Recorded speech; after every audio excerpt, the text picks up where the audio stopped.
শেখ হাসিনার পতনের পর পিনাকি ভট্টাচার্যকে নিয়ে এটি আমার প্রথম। যখন আওয়ামী লীগ ক্ষমতায় ছিল তখন জনাব পিনাকিকে নিয়ে আমি বেশ কয়েকটি ভিডিও করেছি। উদ্দেশ্য ছিল তাকে এনলাইটেন করা, তাকে হাইলাইট করা। এর কারণ হলো তিনি যে সময়টিতে এই ইউটিউবে ভিডিও করা শুরু করেন এবং তিনি যে স্টাইলে কথা বলা শুরু করেন সেই স্টাইলটা প্রথম দিকে প্রমিত বাংলায় আমাদের মতো কথা বলতেন এবং তার যে ভিউ এগুলো আমাদের সাথে অনেক কম ছিল। পরবর্তীতে তিনি এটিকে জাস্ট একটা মডার্ন টেকনোলজির মাধ্যমে, ভাষার মাধ্যমে, চিত্রনাট্যের মাধ্যমে, উপস্থাপনার মাধ্যমে এতটা নান্দনিকতা নিয়ে আসেন এবং সেই নান্দনিকতার সঙ্গে সঙ্গে জনপ্রিয় যে বিষয় অর্থাৎ শেখ হাসিনাকে গালাগাল করা, আওয়ামী লীগকে গালাগাল করা, এই বিষয়গুলোকে এখন যে স্টাইলে তিনি করছেন সেই স্টাইলটা যে মুহূর্তে তিনি শুরু করেন অমনি তার যে ভিউ, তার যে পাঠক, তার যে শ্রোতা, এটা রীতিমতো জ্যামিতিক হারে বাড়ে এবং তার যত জনপ্রিয়তা বাড়তে থাকে ওই সময়টাতে তিনি ততই সরকারের চক্ষুশূল হয়ে পড়ে এবং তার বিরুদ্ধে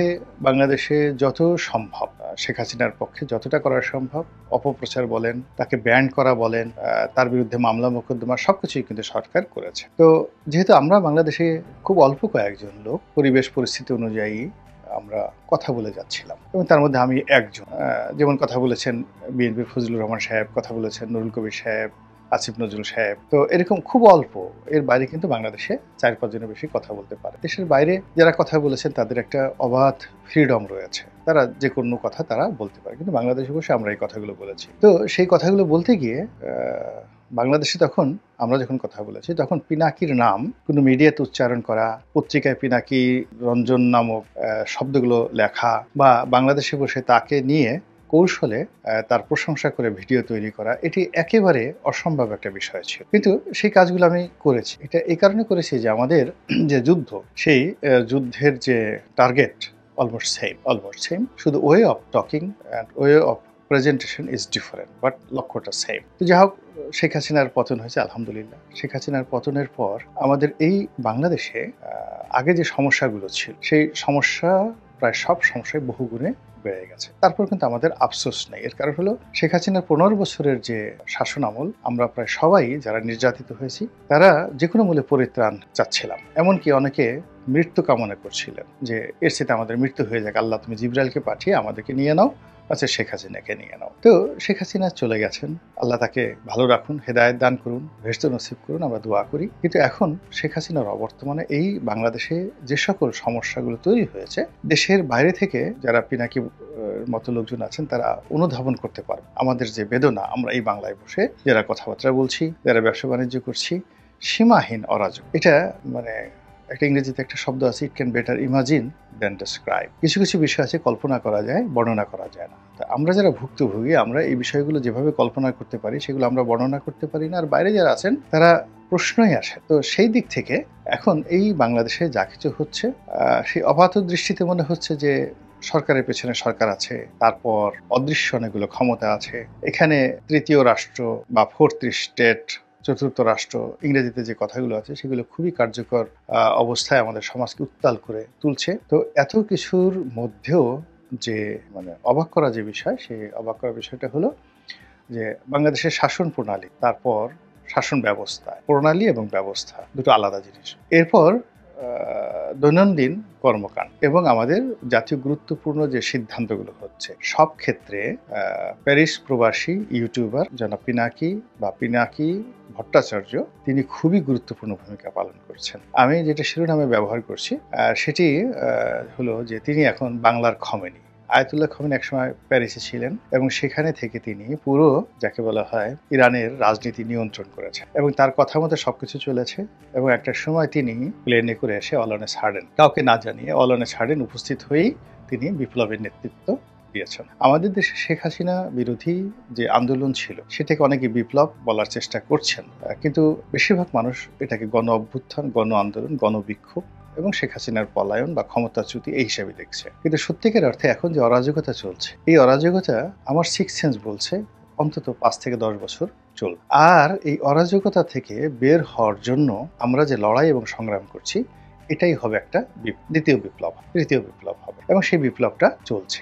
এখন সেই বিপ্লবের বিভিন্ন অ্যাঙ্গেল রয়েছে। বিএনপি একভাবে বিপ্লব করার চেষ্টা করছে, জামাত করার চেষ্টা করছে, তারপর হেফাজত করার চেষ্টা করছে, যে যার মতো অন্তত 20টি অ্যাঙ্গেল থেকে সেই রাষ্ট্রীয় কর্মকর্তারা, সেনাবাহিনীরা সবাই কিন্তু যে যার অবস্থা থেকে আইন শৃঙ্খলাকে ফিরিয়ে এনে দেশকে একটি স্থিতিশীল অবস্থায় নিয়ে যাওয়ার জন্য যে যার মতো করে চেষ্টা করছেন এবং একে অপরের স্বার্থ যাকে বলা হয় এখানে নিয়ে পরস্পরের সাথে দ্বন্দ্ব এবং সংঘাত এবং একে অপরের বিরুদ্ধে খিস্তিকেওর হচ্ছে। অবাক করার ব্যাপার হলো যে এখানে ডক্টর মোহাম্মদ ইউনূসের নেতৃত্বে যা কিছু হচ্ছে, তারপর পুলিশের নেতৃত্বে যা কিছু হচ্ছে, আমি সেনাবাহিনীর কথাটা বাদ দিলাম স্পর্শকাতর, বা বিচার বিভাগের কথাটাও বাদ দিলাম স্পর্শকাতর, বা সচিবালয়ে যা কিছু হচ্ছে, এর সকল পক্ষের চাইতে, এমনকি বিএনপি জামাতের চাইতে এই মুহূর্তে পিনাকি ভট্টাচার্যের যে প্রভাব প্রতিপত্তি, এটি সবচেয়ে বেশি। আপনি স্বীকার করেন বা না করেন। এখন এটা মন্দ হতে পারে, ভালো হতে পারে, এটা আগামীতে পিনাকির সফলতার উপর নির্ভর করবে যে তিনি আসলে নায়ক না খলনায়ক। তিনি কি আয়াতুল্লাহ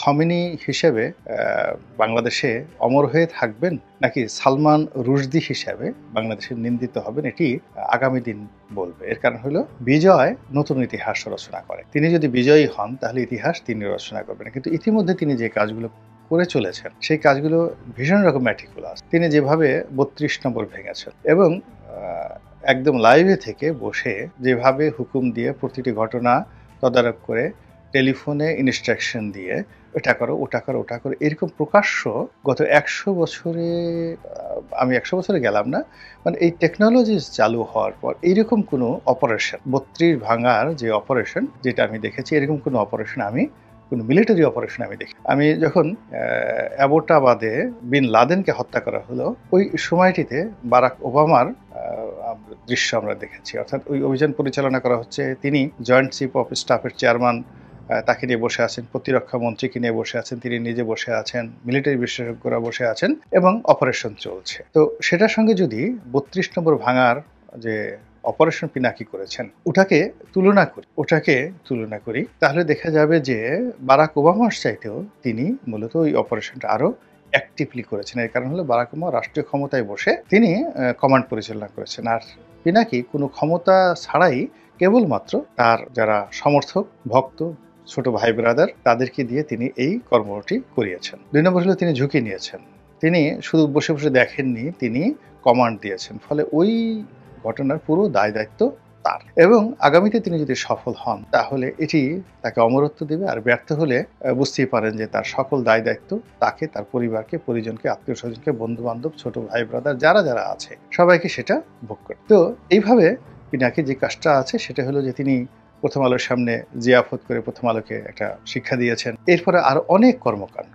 এখন প্রশাসনে পিনাকির নাম শুনলে অনেক কাজ হয়ে যায়। যেমন তিনি নিজেই বললেন যে ধানমন্ডিতে এক জায়গাতে ডাকাত পড়েছে, তো সেখানে পুলিশ তারা পাচ্ছিল না এবং তিনি পুলিশকে টেলিফোন করে, প্যারিস থেকে পুলিশকে টেলিফোন করে তিনি সেখানে পুলিশ পাঠিয়েছে। তো এরকম ছোট ছোট কাজ থেকে শুরু করে অনেক বড় বড় কাজ হচ্ছে। তার সঙ্গে সঙ্গে পিনাকির নাম ব্যবহার করে অনেকে বদনাম করার চেষ্টা করছে, ঘুষ আদায় করার চেষ্টা করছে, দুর্নীতি করার চেষ্টা করছে, এবং এটা নিয়েও পিনাকি কিন্তু বিভিন্ন কথাবার্তা বলেছেন। কিন্তু পিনাকি যে কাজটি সবচেয়ে বেশি মানে বিপ্লবাত্মক করছেন, খমেনির শিয়াইজম এবং তার এন্টি আমেরিকান যে স্লোগান, ওটি এখনো পর্যন্ত কিন্তু যাকে বলা হয় একটা মাইলস্টোন হিসেবে, রোল মডেল হিসেবে পুরো ইরানকে পরিচালিত করছে। তদ্রূপ বাংলাদেশে পিনাকি অনেকগুলো মানুষকে উলঙ্গ করে দিয়েছে। তার কাঁঠাল রানী, তারপরে তার জয় বাংলা, এই ইত্যাদি যে কথাগুলো, এই কথাগুলো রীতিমতো প্রাতিষ্ঠানিক রূপ পেয়েছে।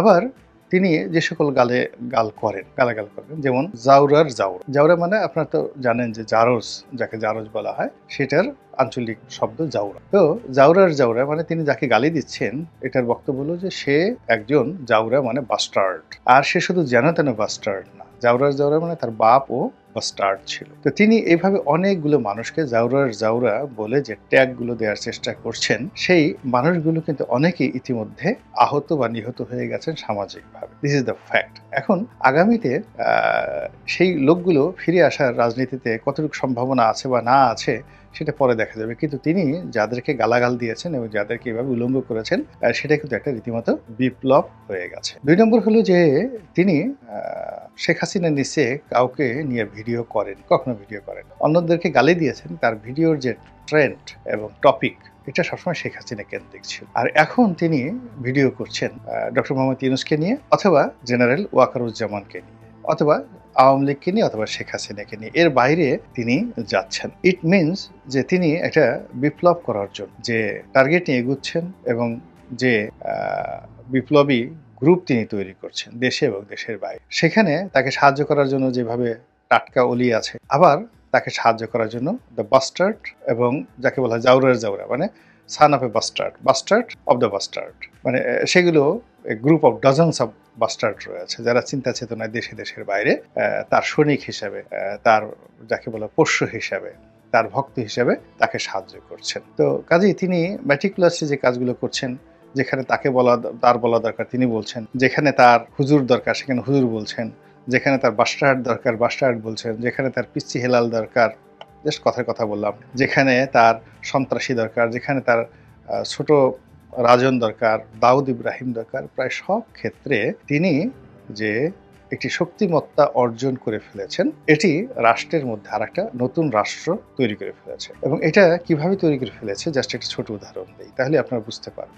মসজিদে নামাজ পড়ি, তো আমার পাশে একজন কর্নেল, পদমর্যাদার বিমান বাহিনীর সাবেক কর্মকর্তা, এখন খুব বড় একটা ব্যবসা করেন। তো তার একটা সমস্যা, ভীষণ সমস্যা, ক্যান্টনমেন্টের সঙ্গে একটা সমস্যা, বা সরকারি কোনো একটা অফিসে, আমি ঠিক এখন মন্তব্য করতে পারছি না। তো তিনি একজন ঊর্ধ্বতন সামরিক কর্মকর্তা, এই মুহূর্তে ভালো পদে আছে তার ব্যাচমেট। তো তিনি বললেন যে আসলে এটা আমি বললে হবে না, এটা পিনাকি দাদাকে বলতে হবে। তো ও বললো যে আমার সাথে তো পিনাকির পরিচয় না। তো বল ঠিক আছে, আমি তাকে দিয়ে বলাচ্ছি। এবং সেই লোক তারপরে আমাকে বললো যে আশ্চর্য ঘটনা, যে 24 ঘন্টার মধ্যে আমার সেই কাজটি হয়ে গেল। আমি জাস্ট একটা ইঙ্গিত দিলাম, প্রমাণ যদি চান প্রমাণ দিয়ে দেবো। এভাবে এই রাষ্ট্র চলছে, এই দেশ চলছে। এবং মিস্টার পিনাকি রঞ্জন চক্রবর্তী, আপনি তাকে যেভাবেই মূল্যায়ন করেন না কেন, তিনি আসলে এখন এই গুরুত্বপূর্ণ ভূমিকা পালন